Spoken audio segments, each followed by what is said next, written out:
Okay, it's going. Hey guys, I'm back. Just wanted to let you all know that I'm very grateful for all the views that I got on my last video. Thank you so much for watching. The input that you guys gave me was invaluable to me, and they really let me know what I should be doing for my next video. And for some of you especially, I am very honored that you would consider me to be your teacher for weaving. I myself am just kind of versed in the basics, but it's still quite. I'm rather humbled that you would consider me for your teacher. So again, thank you so much for watching. You've really kind of given me the courage to kind of keep going with these videos and to just see where they go. Yeah, I might as well get right down to it. Today's video is going to be about the diagonal pattern. This diagonal pattern is going to have a stippled stripe in it because the two patterns are so similar and you weave them practically the same way. So this is kind of going to be a two-in-one video for that. There are two different ways you can set up your project. I will show you both of them, don't worry. They're both relatively simple. Well, one of them's simple, the other one's a little bit more complicated. But really, it only matters if you want to work on your project from one end to the other, or if you want to work from the middle and go out, which I tend to work from the middle and go out because it kind of cuts down on the amount of space it takes up and kind of makes it a little bit easier to work with. So without much further babbling, I'll get set up here and get right to it, and we'll show you the diagonal pattern here in just a minute. Thanks. Okay, here we go. You'll have to pardon the camera movement. I kind of just had to kind of jury-rig this so you could kind of see what I'm seeing. So this is kind of how I set up my workstation. This table right here has a nice lip on it that I can use these two binder clips with. So these just kind of slide onto here. And then after I set up my project, the dowel rod just kind of slides like this. And then I take a couple of rubber bands. You can get these anywhere, in any stationery section, in any store, wherever.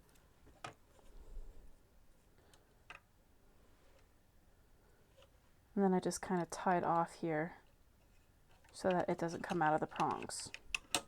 And this holds it pretty secure. Anywhere else I go, I just kind of tie it off somewhere and leave it alone. But this is a quick and easy way for me to kind of set it up to where it's in a good spot for me to work on. I can see it really easily, and yeah, that's just kind of how it works. So yeah, I'm going to get started with showing you how to set up your project here. I'm going to start out working from the middle out, like I said before, because that's just what I'm used to. I'm going to grab my yarn here. All this yarn has already been pre-cut, and it's just kind of sitting here ready to go. If I can grab it here. I need to grab my yarn, not my other project. Okay, here we go. So I got all my yarn pre-cut already with a couple of different colors. This is going to be a blue and green with a white and gray stippled stripe on it. Now, if you were just setting this up from the middle and work from, not from the middle, bleh, I can't talk tonight. But anyway, if you were just going to start from one end and work to the other, you would literally take the threads you were going to use. You would literally take the threads you were going to use and the colors that you were going to use, and you would literally tie them off like this. You would put them all in a bundle in half in the middle, and then you would tie them off like this. Really the only difference with that is depending on the amount of threads you're using, which I'm doing a 30 count belt, 30 thread count. You'll want to make sure that you only do half that amount in the colors that you're doing. Doing evenly covered stripes is a little more difficult with this because when you're only doing 15 threads, you'll have a few odd ones out. If you're going to do a 30 thread count belt, I suggest starting from the middle and working your way out because it's really just a lot easier. So I will start showing you how to set this up from the middle out, which is how I prefer to do it. I'm going to start with showing you how to set up the stipple stripe. So we'll start with the white, and we'll start with our gray. I accidentally made too many gray threads. I didn't need that many of them, and I wound up making too many. So I'm just going to save them for a future project. Get these ready to go here. Get off of there. Okay, here we go. Now I only need 5 of the white threads, so I'm just going to count those out here.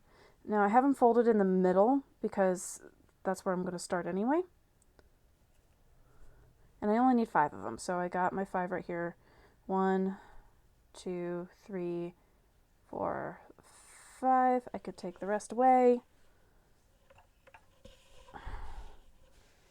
And save them for later because I don't need them right now.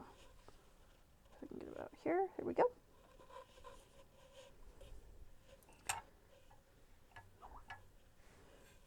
So I got my 5 white, and I've got my 5 gray. Oop.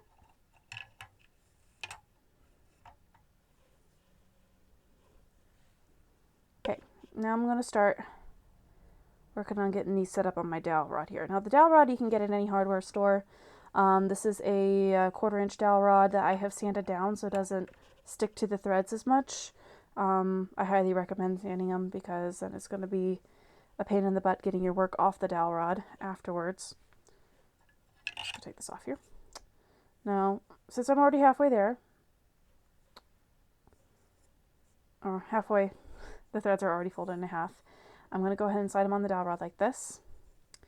And then I'm going to arrange them alternatively, like so. Just do that real quick.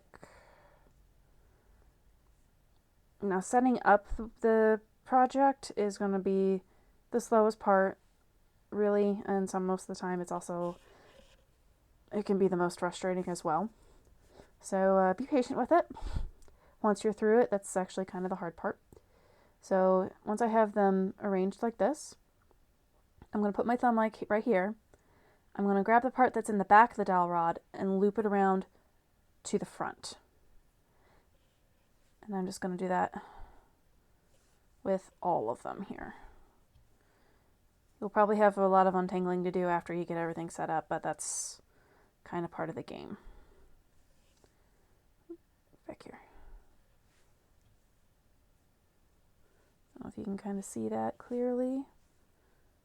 I want to make sure you guys are seeing this well.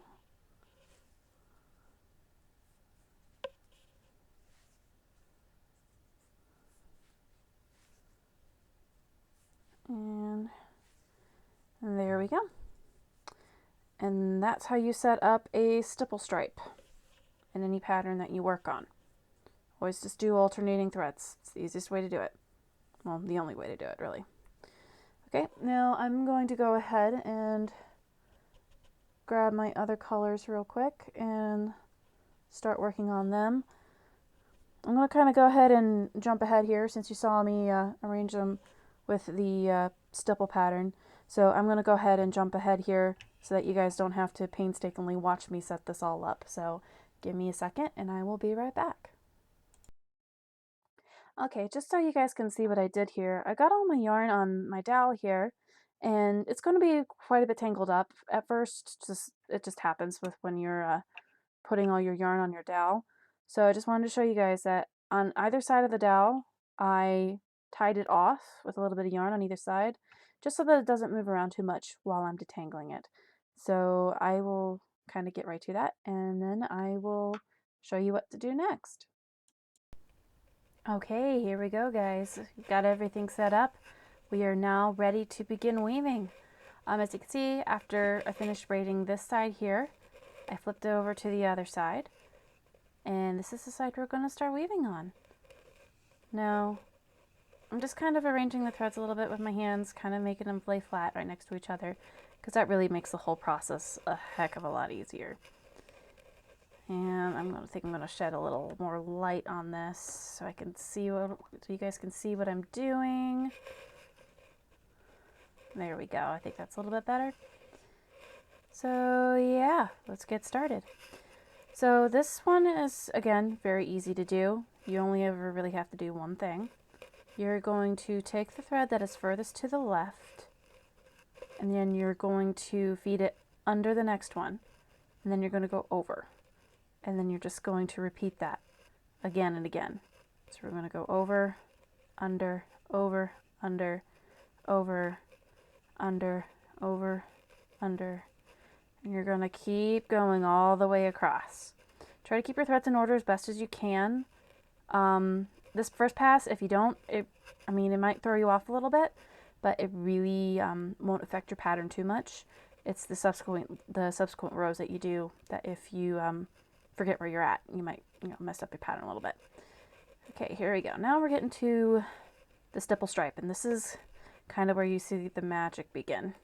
Because as you can see, as I go through the rest of it here, under, over, under, over, under, over, under, all my gray threads popped out on top. So I'm going to go ahead and pull that through, set that to the side.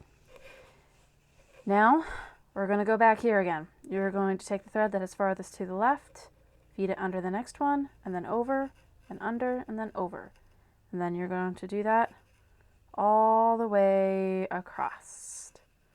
Now this is where you definitely want to keep your threads in order, and you don't want to skip any, because that'll mess up your weave, and everybody will notice it. And then we're going to hit the stipple stripe. And then you'll see that as I weave across, the white and the gray trade places. And here's this part. When you have your second pass done, you have your two threads here.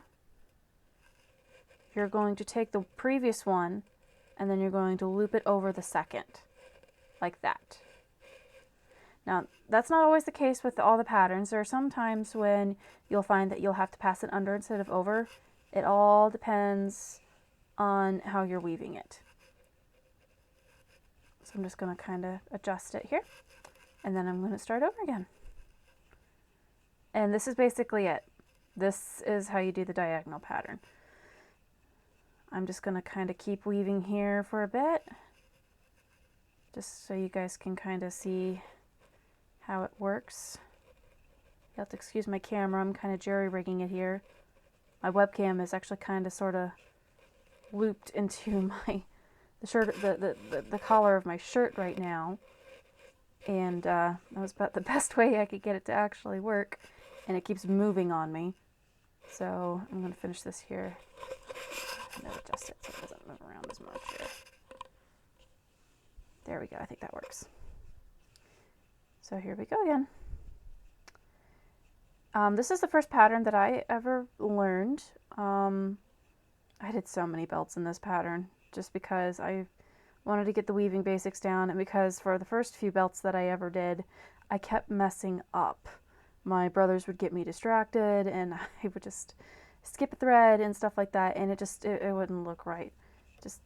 Yeah. So more often than not, I would find myself making new ones of these, and just kind of keeping going with it. As you can see, I'm kind of pulling my threads really tight. This is because frankly, I've been doing this for a while. If you're a beginner, you will probably find that your sash may be a good 1/2 inch to 1 inch wider, and that's okay. You're just learning. The tightness of the weave comes with time. Again, I've been doing this since I was 11, and I'm almost 25 now. So really, it's just, a matter of time and practice until you get a nice, tight, even weave. And, don't worry about, if you have some spots that are looser than others. I mean, it's all part of the game with this. So you really don't have to worry about it too much. I mean, this, especially if it's just a practice piece, something you're doing for yourself.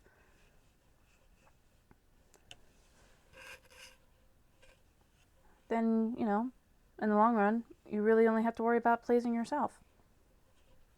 There we go. Now you can see that as I've been going, the blue's been reappearing on this side. And this is how you get your diagonal.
Okay, here we go. Just to kind of explain to you what's going on here. This is what I call a full round of weaving. This is when all of your threads have returned to pretty much their starting positions from when you did your first your first row of weaving. This means that every single thread has been used as a warp and a weft at least once. And as you can see, this gets you quite a bit of length. I think I got about a little over 6 inches here done. And it didn't take me too long, probably about, maybe, a half hour maybe to get down to this point. So, yeah, weaving is a little time consuming. As you can see, this is the easy pattern and it takes a while. So, I know some of you were hoping for short videos. Yeah, if I'm going to show you everything that there is to know about these patterns, they aren't going to be short videos. In fact, they might even be, two-parters, just kind of showing you how to do everything right in order. So, I think right here is a good place for me to stop right now. I will see if I can get a part 2 out later. And yeah, I will see you guys later. Toodles.